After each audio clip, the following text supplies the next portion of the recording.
Operation Epic Fury is paused as the U.S. and Iran enter a 2-week conditional ceasefire. Will it hold? Dr. Walid Phares is here with analysis. And Catholic League President Bill Donohue takes a closer look at a Netflix series that is going viral for defaming the Pope. And Pope Leo heads to Africa for a 10-day journey. What will be the focus of the trip? The National Catholic Register's senior Vatican correspondent Ed Pentin joins us with a preview. Bioethicist Father Pacholczyk reacts to the latest news on assisted suicide, cloning, and much more the world over. Begins right now.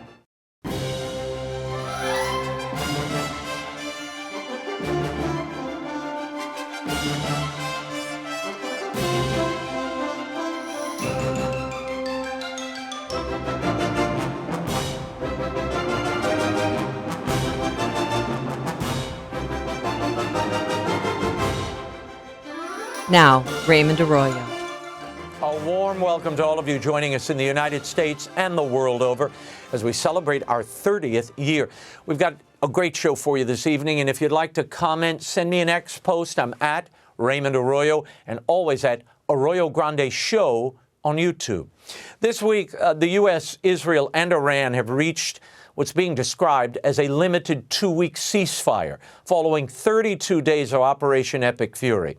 What should we expect to happen next? And will diplomacy be enough to hold the ceasefire together? With analysis, I'm joined by Middle East policy expert Dr. Walid Phares, co-host of the War and Freedom podcast. Walid, this operation is a month old now. Estimates put the combined death toll somewhere around 3,500. Iran shut down the Strait of Hormuz, and U.S. gas prices here have crossed $4 a gallon for the first time since 2022. Will this 2-week ceasefire hold, and what is the goal here?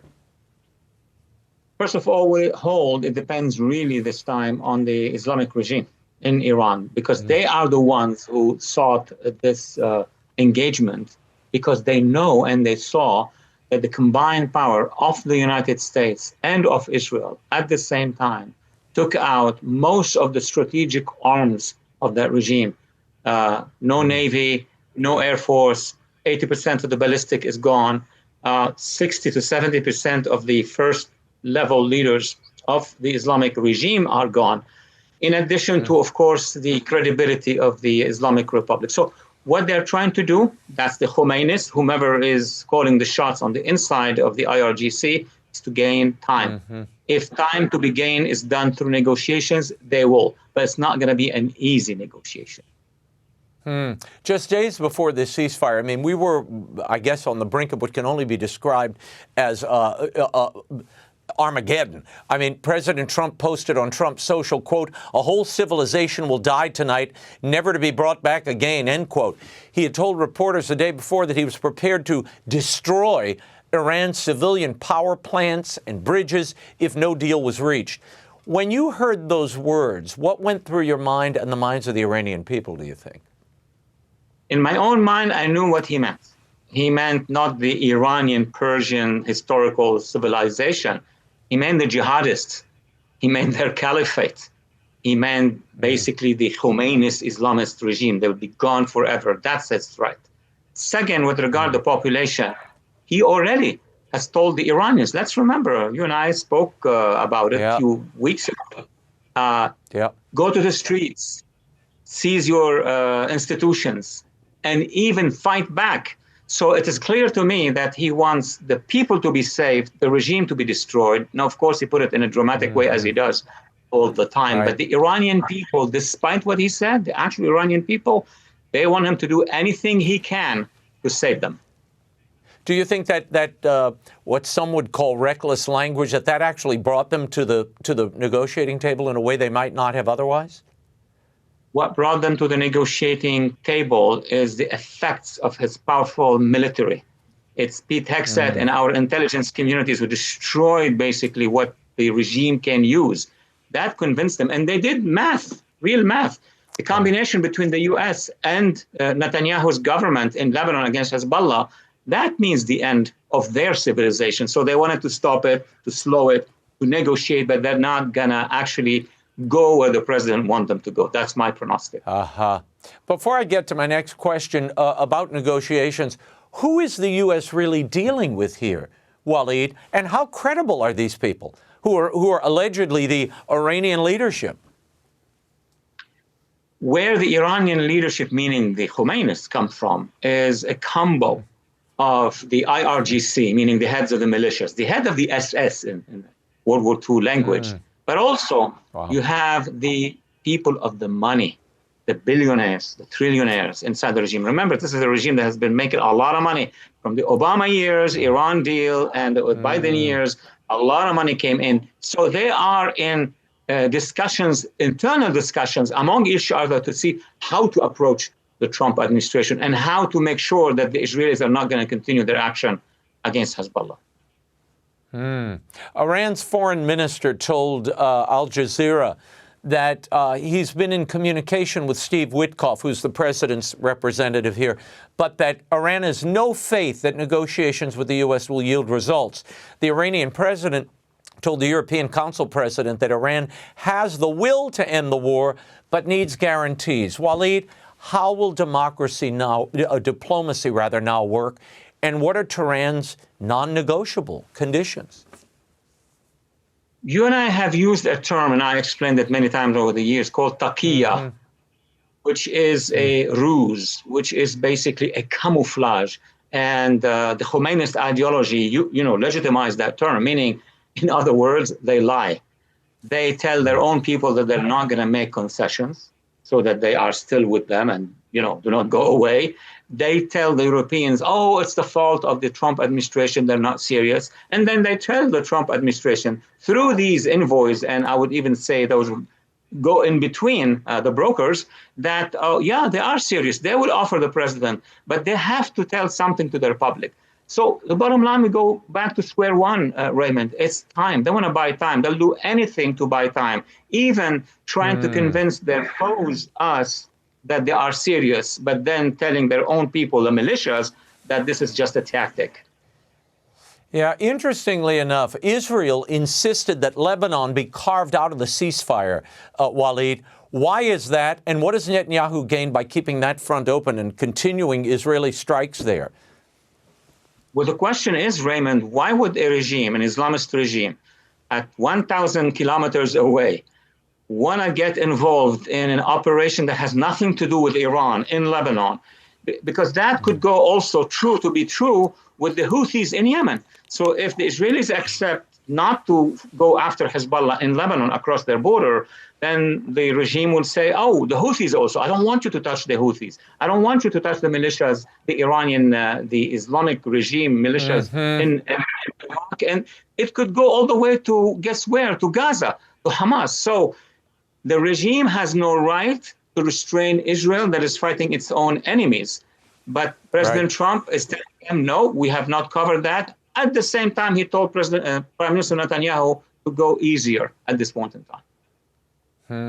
The Islamic Revolutionary Guard Corps murdered more than 30,000 of its own people before American and Israeli strikes began, Walid. Iran has shut off the internet to virtually the entire population. Is there now a legitimate opening for the Iranian people to rise? What needs to happen now for a real revolution to occur? And remember, these people are unarmed. You know, I don't want to say it's funny, but it's odd that the moment when they are ready, we are not inside. So for an Iranian revolution to win, you need to have both things. For the French resistance to win, they need to have a landing in Normandy, and both together have defeated the Nazis in France. So the regime knows what they're doing. They know that millions of Iranians, not tens of thousands, millions will be ready to take to the streets, and tens of thousands will be ready to, if they are armed, to fight.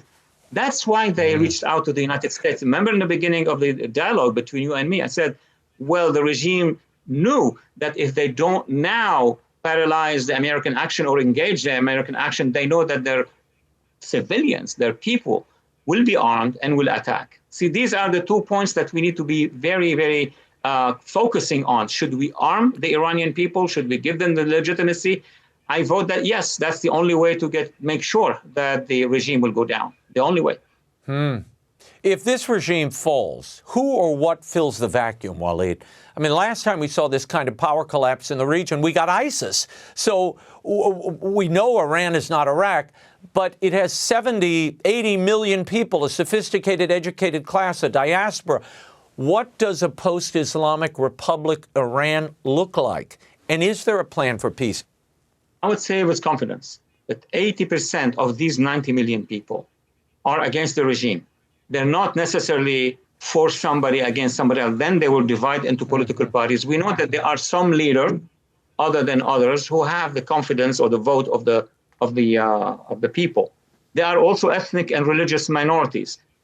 Iran will become a diverse, multi-ethnic, multi-religious country, but the regime is not going to go down that easily. It's going to probably become like a militia like Hezbollah and go into war against the next government, which will be free, which will be pro-American, pro-Western. And yes, you're right, will be very modernizing with a return of a large segment of the Iranian diaspora, including from the United States. There's an odd story that broke this week. According to reporting in the Free Press, senior Pentagon officials, including Undersecretary of War and Policy Elbridge Colby, held a closed-door meeting with Cardinal Pierre. Now, he was, up until recently, the papal nuncio to the U.S., and in that meeting, officials allegedly said, America has the military power to do whatever it wants to in the world. The Catholic Church had better take its side, end quote. Then one official was said to have invoked the Avignon papacy, which is the 14th century episode where the French monarchy used the threat of force to manipulate the Pope. Walid, I want to ask you about this, but there's a bit of clarity that just dropped. Ambassador Brian Birch, who is Trump's ambassador to the Vatican, just posted this. I'm pleased to speak today with His Eminence Cardinal Pierre. As expected, he confirmed the recent media characterizations of his meeting with Undersecretary Colby are fabrications and were just invented. My question is, what do you make of this whole episode, Walid? And this diplomatic gambit? I mean, I guess what emerges to my mind is it shows the Vatican is still a relevant player here and that they went out to the Vatican to seek their counsel. Absolutely. Actually, I'll start with the last point you made even before I am part of this interview. The United States government, this administration in particular, is a conservative administration, and it includes prayer openly, actually, for anybody who wants, the Pentagon, everywhere else. So there is no reason to imagine other than a fabrication, as we heard from you right now.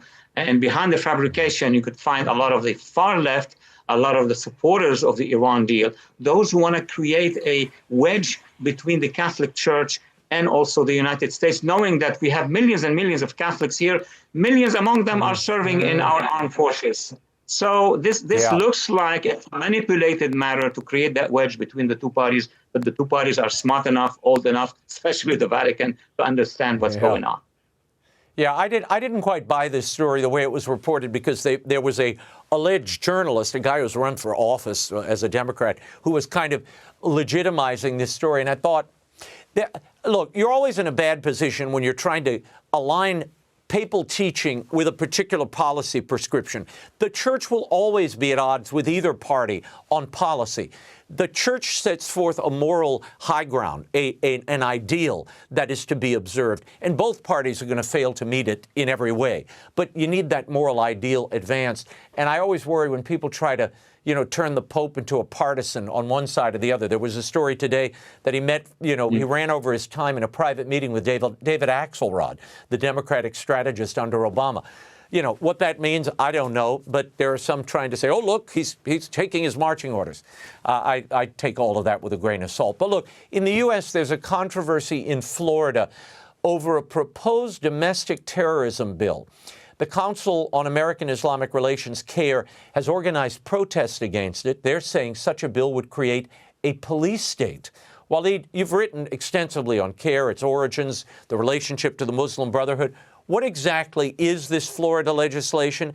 And does CAIR's opposition to domestic terrorism protection cause you concern?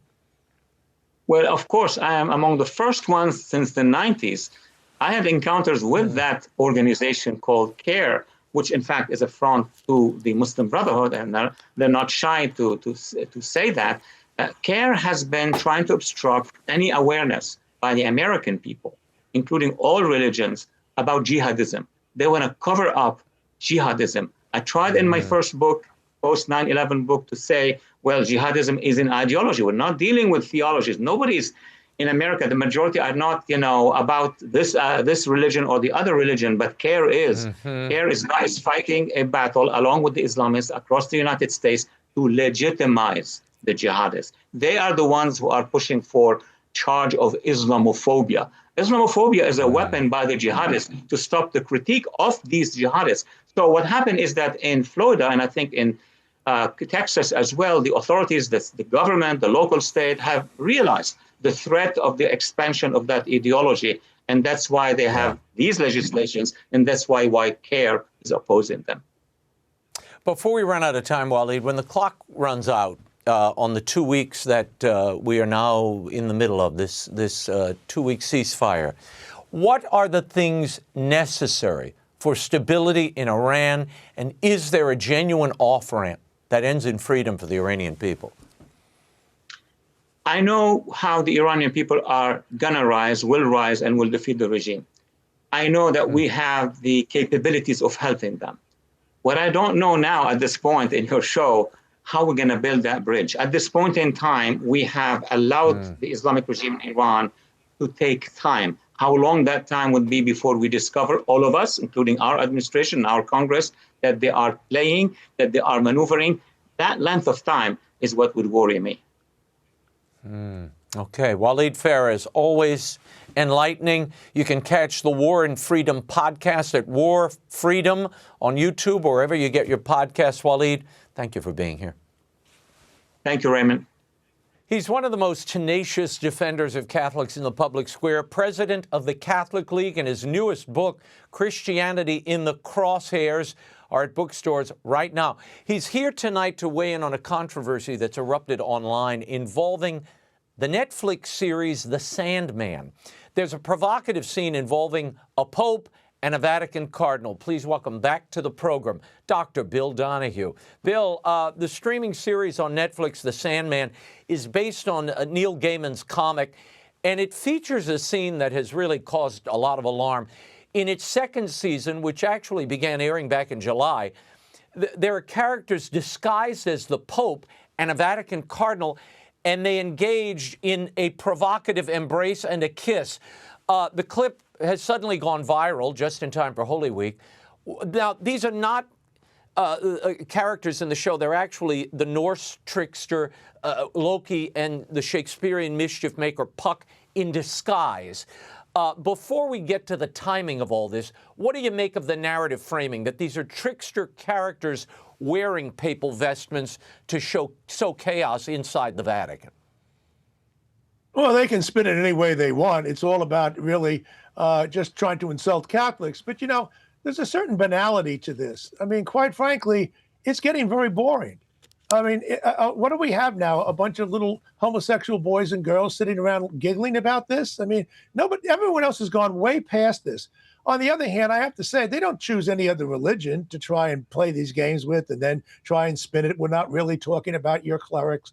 We know what's going on.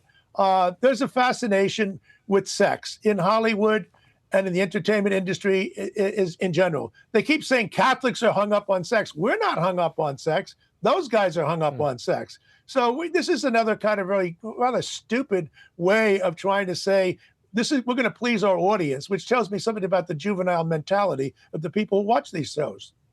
I mean, Bill, if this scene had depicted figures in Islamic dress or the vestments of a rabbi behaving this way, would that scene have survived a network pitch meeting or made the cut to air? Well, given the hatred of Jews in this country today, it might. But Muslims, no way in the world would they ever put up with that. And the thing is that we Catholics and Jews, we're insulted all the time, but we don't use violence as a threat, or we don't engage in it either against people who insult us. But that's not true of other faiths. And the people know that, and they play off of it. But as I say, it's gotten rather boring. I mean, this stuff was kind of jazzy maybe 20 years ago. But even here at the Catholic League, I just look at this, I just kind of roll my eyes. I'm saying, is that all you got? Yeah.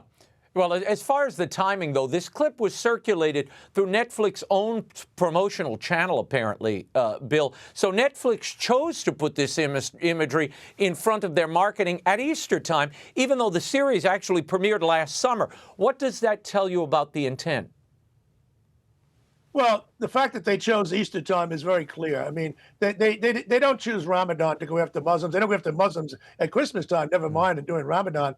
They don't go after Jews on the Day of Atonement and Yom Kippur, and for that matter, throughout most of the year. Now, this is always, I keep saying to people, none of this is by accident. There's no conspiracy here. They know what they're doing, and we know what we're doing. Just people open your eyes. This is a way of insulting Catholics because they don't like our teachings on women and sexuality, and we go right down the same old child laundry list. It's a wonder why is everybody joining the Catholic Church these days? Why aren't they running away from it? Why aren't they joining into the mainline Protestant denominations, which have given all these people at Netflix everything they want on sexuality and the like? You know, it's really, maybe that's what it is. Maybe it's anger that's driving them. Maybe they see the numbers and people are flocking to Catholicism and not to Satanism and not to radical secularism. I don't know what's inside their head, but their thinking is really bizarre. The author Neil Gaiman, who built this Sandman show, the comic it's based on, he draws on various mythologies, Norse and Greek and Egyptian, yet it seems the Catholic Church is an available target here. And my question is, given that Neil Gaiman's personal exploits, you know, he was himself charged, allegedly, with sexually abusing a number of women who've come forward. They canceled the show. This is the last season of that show because of his exploits, and yet you get these images coming through to market it. Well, maybe he's working through his own demons. I don't know. I mean, look, we know what happened with Corey Feldman and everybody else. Amy Berg made a movie about molesting priests, and she had no problem getting distributed. She made a movie about molesters in Hollywood, and nobody would pick it up. I mean, the two-faced hypocrisy of Hollywood, I mean, it's not even a debatable subject. But, yeah, I think a lot of these people, I've certainly looked at a number of ex-Catholics, including ex-Catholic priests, by the way. It was a Jesuit priest who founded Catholics for Choice back in the 1970s. A lot of these people really do have their own demons, and they're kind of working it out. It's kind of an expiation, and they're trying to, you know, it's a reverse kind of projection. But I hope they get the help that they need. But I think a lot of it is driven by the fact that we've got good news going on in the Catholic Church, and so they want to try to hurt us. Yeah, well, they got to do a little better than this. Yeah. Before we go, you recently wrote an open letter to Senator Cory Booker, and you sent it to every member of the United States Senate. The senator appeared on Fox News' special report with Bret Baier on April 6th, and he accused ICE agents of, quote, dragging Americans out of church. Bill, you had a pointed response, and when a U.S. senator deploys that kind of accusation without evidence, what is the cause? I was watching that show at home, and I nearly fell off my chair that he's able to get away with this. And so I decided to do the research myself, got in early the next morning. And of course, you can go into a church in the public area in the back. You can't go into the private area. I knew that nobody has been dragged out of church. I just knew that, but it wasn't good enough for me just kind of like intuitively to know it. I needed the facts. So I did the research on this.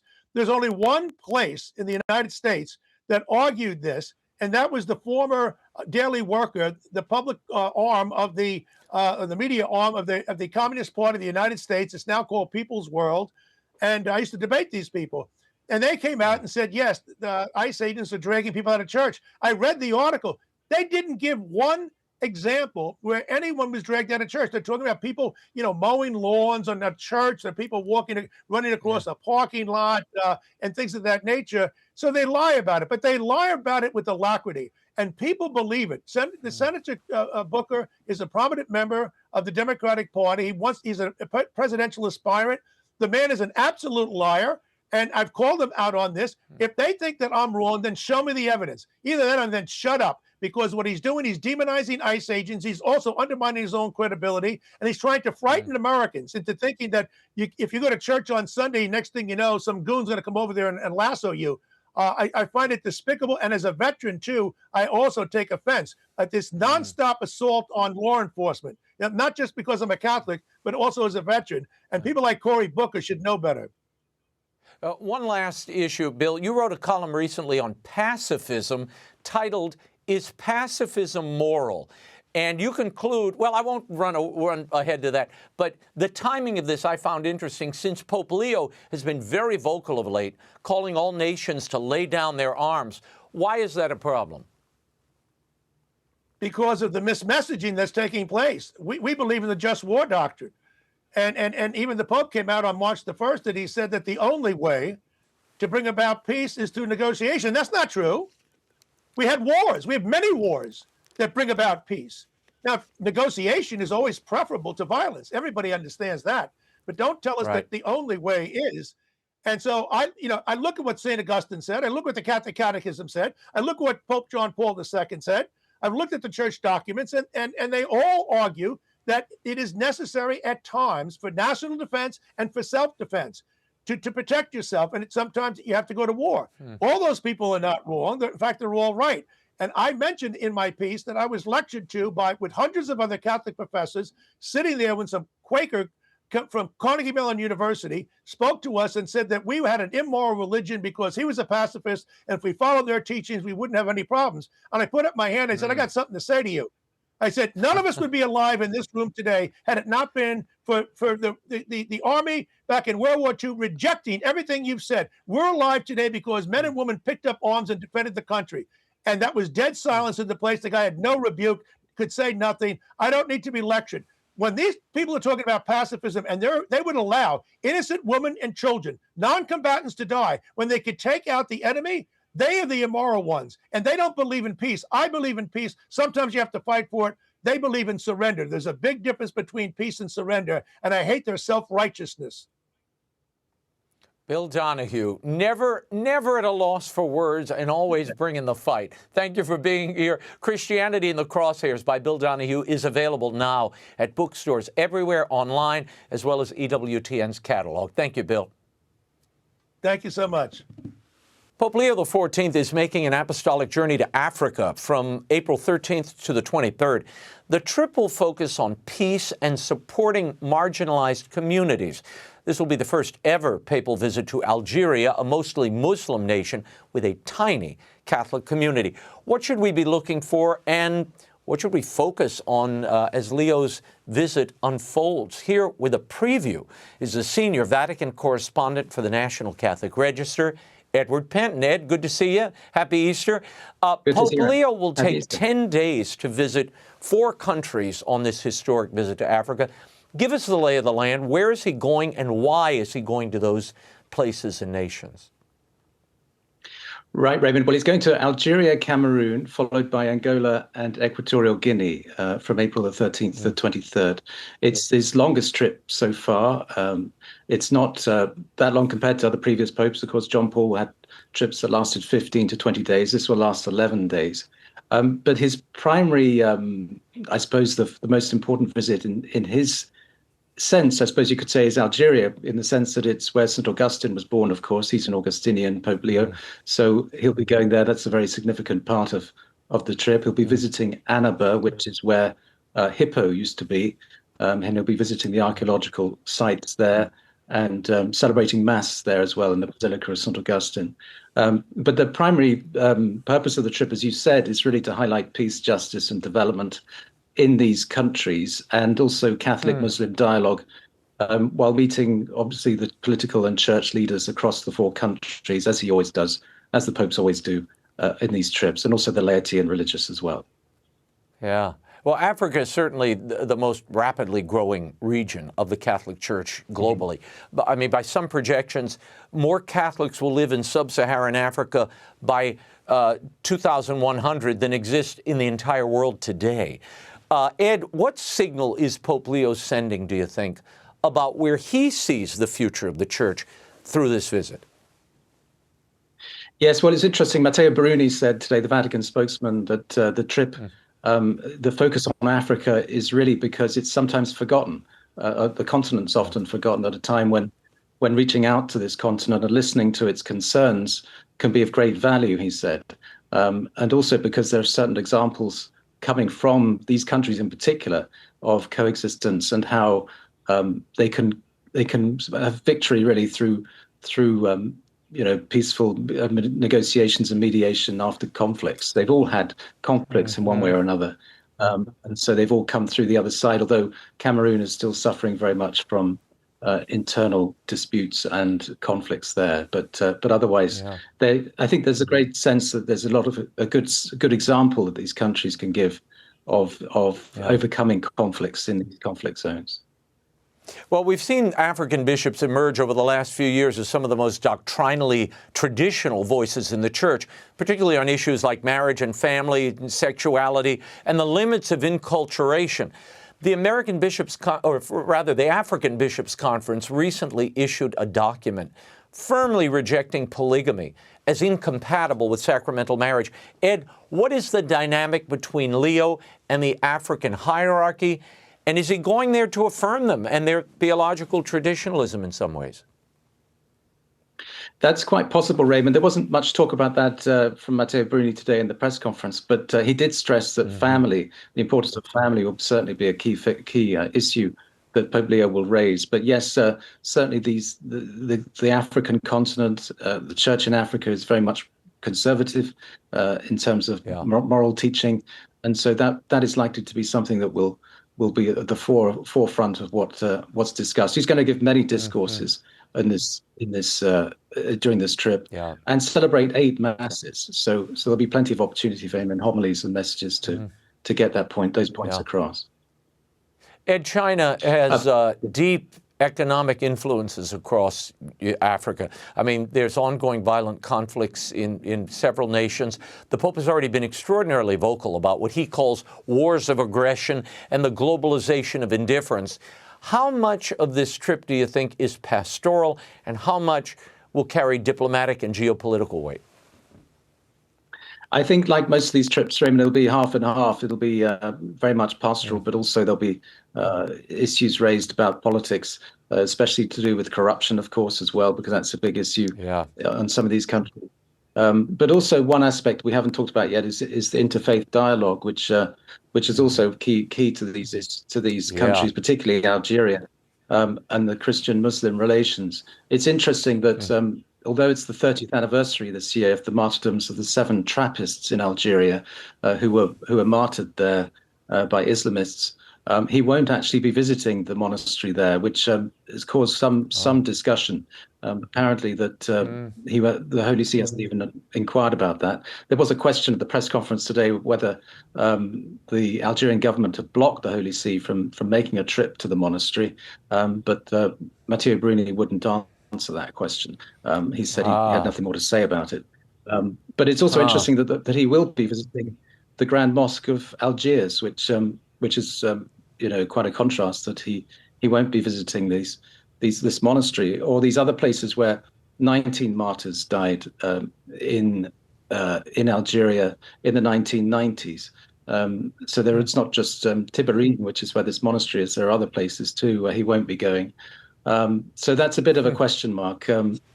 Matteo Bruni said, well, many Muslims were killed in the 90s too, and so but it is rather odd that I think some people think that he's not going to visit these places and pay homage to them. But anyway, that's all we know so far. Ed, what are the 2 or 3 moments that you will be most closely watching as this journey unfolds? And what events, in your estimation, will be the most revealing about the direction of Leo's pontificate?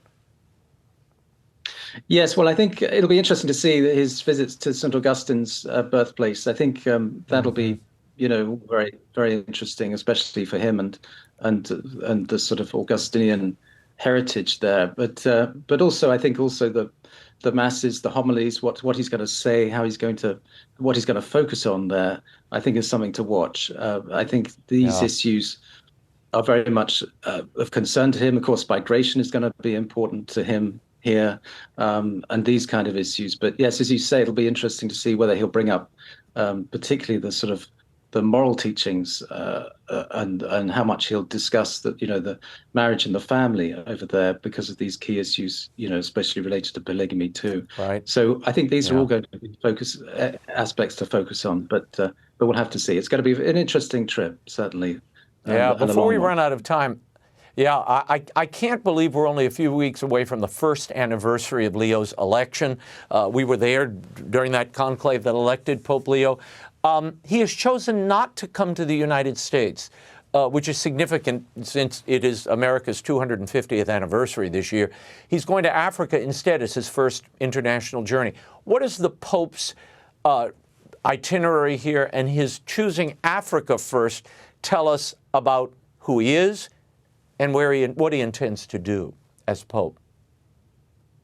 Well, I think it goes back to what you were saying earlier, that it is the fastest growing continent, the fastest growing area in the world for the church. So I think that's a key part for him, that it's the most growing, it's the most vibrant Catholic continent, if you like. And so I think that's the key reason why he's going. But yes, it is interesting that he's not chosen to go to the United States, at least not yet. But he is choosing Africa. Pope Francis too, and previous popes seem to have a great love for Africa and the fact that the faith is so alive there. So I think that is a key reason for why he's going. Well, Edward, we will leave it there, and we'll continue to follow your excellent reporting. You can find Edward's reporting on X at Edward Pentin and at ncregister.com. Thank you, Ed. Thank you, Raymond. Over on the Arroyo Grande podcast, I sat down with my pal Shannon Bream. We had a moving conversation, an inspiring one, about faith, suffering, and perseverance, and how God was the key in her life to overcoming some of life's toughest moments. Watch. Talk to me about the presence of God in that suffering, because that's really what the new book is about. The presence of God, and how do you find it in suffering and not despair? It's that still small voice. It's just pouring out your heart. He already knows how much you're struggling, the pain that you're in. It's not going to shock him or scare him off. Yeah. I mean, he wants to sit with you in that. And the beautiful thing about Christ is that obviously he came and took on the human mantle, fully God, fully man. So he knows what it's like to suffer. He's not oblivious to that. He's not so immune from that he doesn't know what it's like to be in physical and emotional pain. Talk to me about confidence, because you write in the book that the solution to self-confidence, the answer is not more confidence. Right. What is it? Yeah.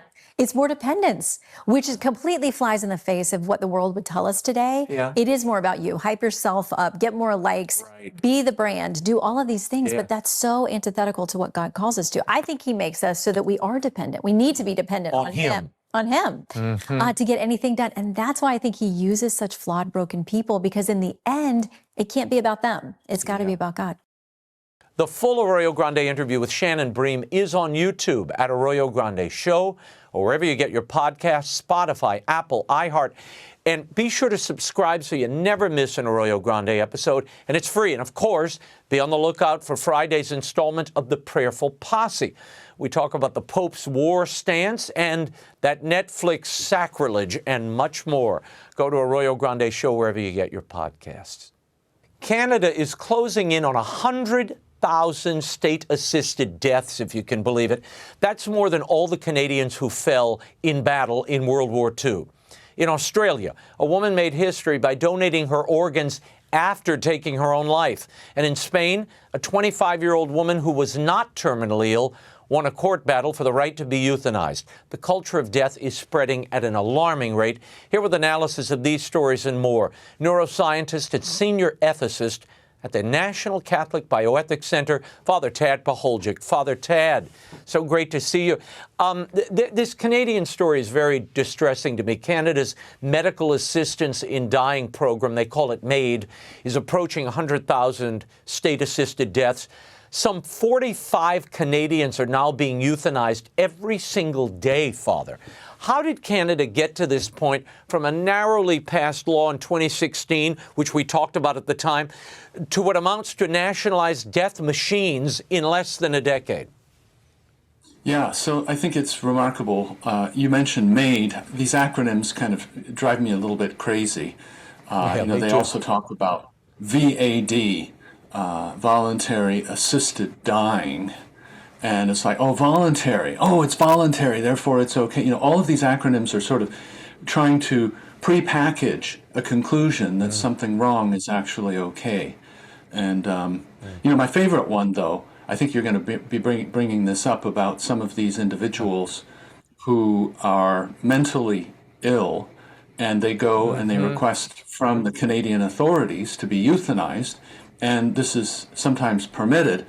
Somebody came up with this brilliant phrase that I really like: medical homicide as psychotherapy.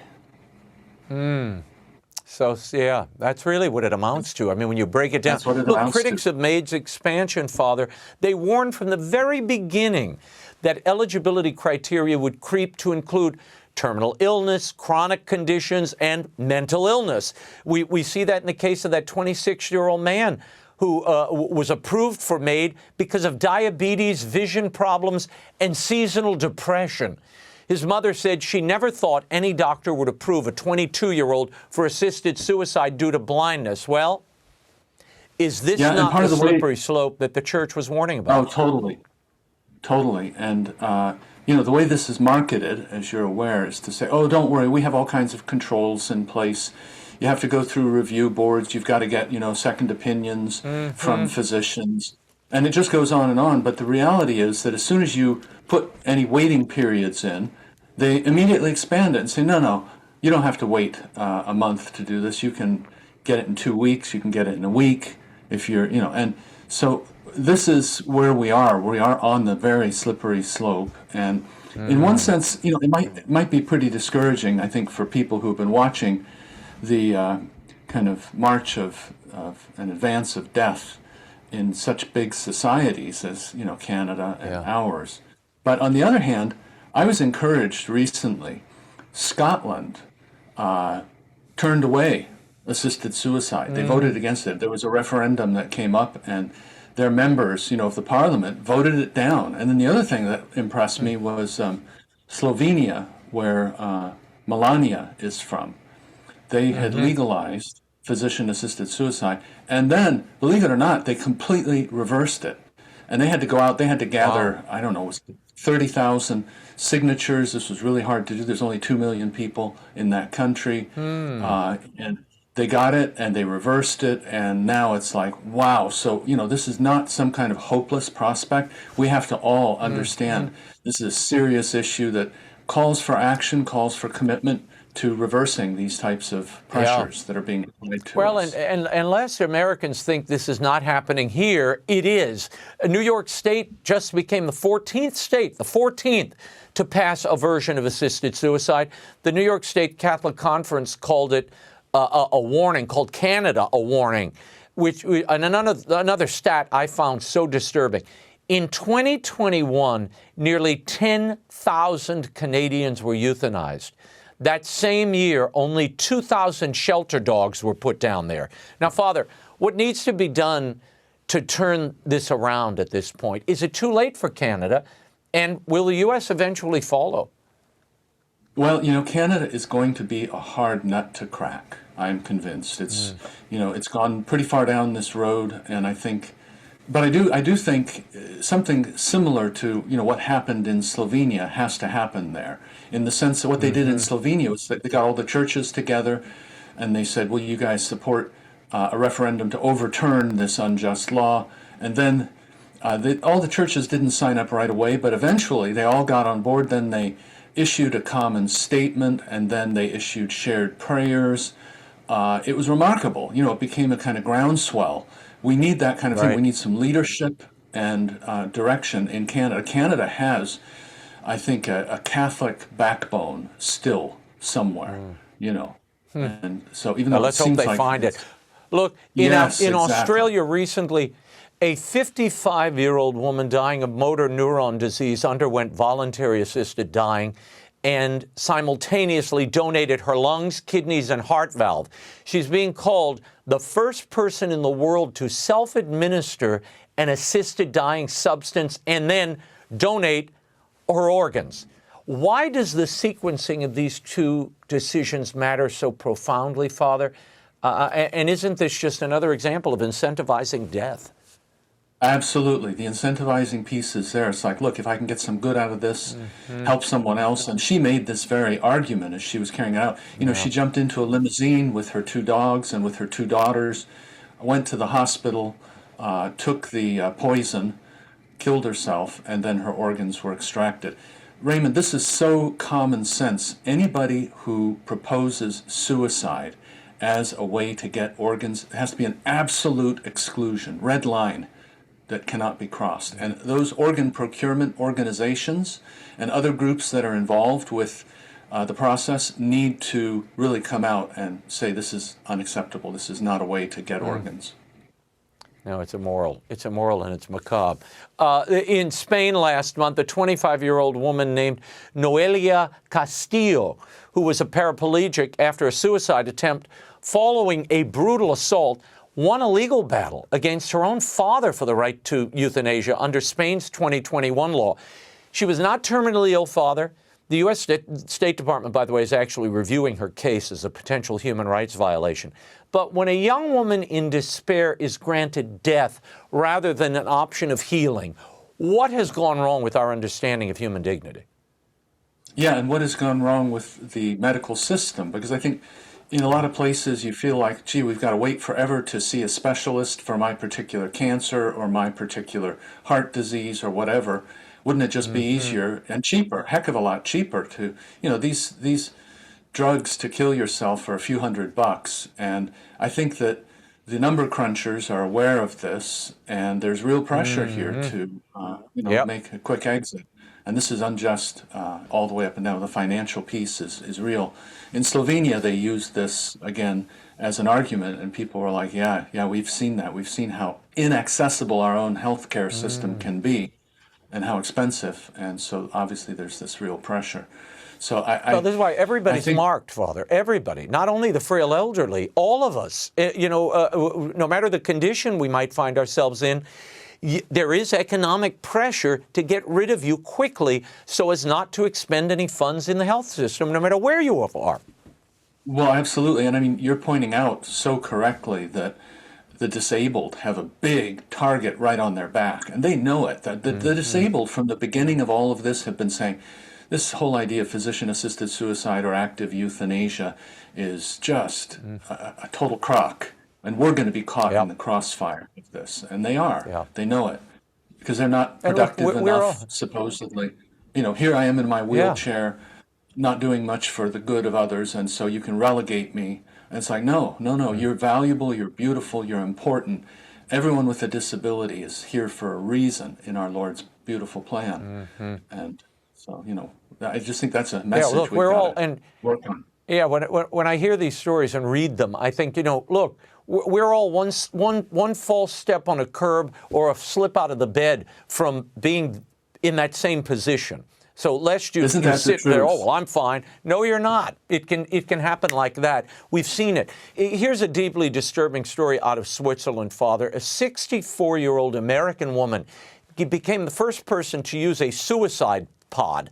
And she died in a Swiss forest last year. Now, the pod is meant to flood the lungs with nitrogen gas. It's supposedly a peaceful and painless death. But a post-mortem found unexplained strangulation marks on her neck.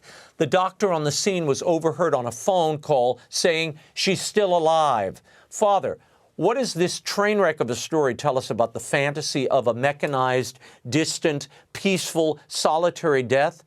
And is the church doing enough to oppose this kind of outfit and approach? Well, I think it's a reminder that once you have yielded on the initial brakes on this, it's just a free fall. It really is. And, there's fascinating data where they interview those who do euthanasia in the Netherlands, and they ask the doctors, they say, hey, have you ever killed somebody who did not ask you to kill them? No consent. And the doctors are assured your answers will be kept confidential. And they say, oh yeah, I've done it many times. So, your story about the sarcopod and somebody maybe coming in and strangling her afterwards, one sees an immediate, powerful devaluation of the incredible, beautiful gift of human life. And it spins laterally out of control. Well, and like something out of Agatha Christie, I'm being told that after that attack, and it looks like allegedly the doctor strangled her, that doctor then committed suicide. I mean, this is the problem with the culture of death. It breeds more death, and there's nothing good to be had there. A startup company, I'm going to end with this, in Richmond, California, R3 Bio, that's been operating in secrecy for years, has admitted to raising money to create non-sentient monkey organ sacs as an alternative to animal testing. MIT Technology Review reports that the founder has also pitched what he called brainless human clones, Father. So the idea would be you grow a copy of yourself without a functional cortex, you keep it alive on life support, and you harvest its organs when you need them. What is the Catholic teaching here, Father? Shouldn't there be moral and ethical limits on these kind of technological ambitions? Yeah, I mean, Raymond, this goes back to discussions you and I had 20 years ago about therapeutic cloning. You may remember the idea there was, hey, create an embryo that's a match to me or to you, grow it a little bit, and then kill it for its stem cells and use those stem cells to make organs. So the same idea, just coming back in a different form. And there are additional problems with this proposal, which is that if you make these organ sacs of human beings, you are going to have to gestate them somehow. So they're talking about, surrogacy, having women carry these creatures, without a brain. And maybe even then some of the ones that would be produced could themselves become surrogates for further surrogates down, the road. Wow.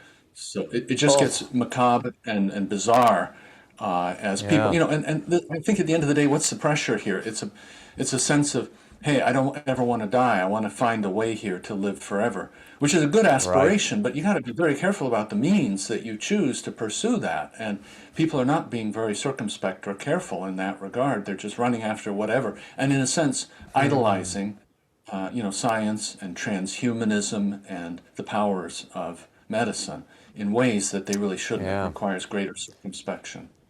Father Tad, we could have called this segment Dr. Frankenstein Ain't Got Nothing on Us, but we'll leave it there for the moment. Father Tad Pacholczyk, thank you so much for being with us. And his commentary can be found at National Catholic Bioethics Center at their website, ncbcenter.org.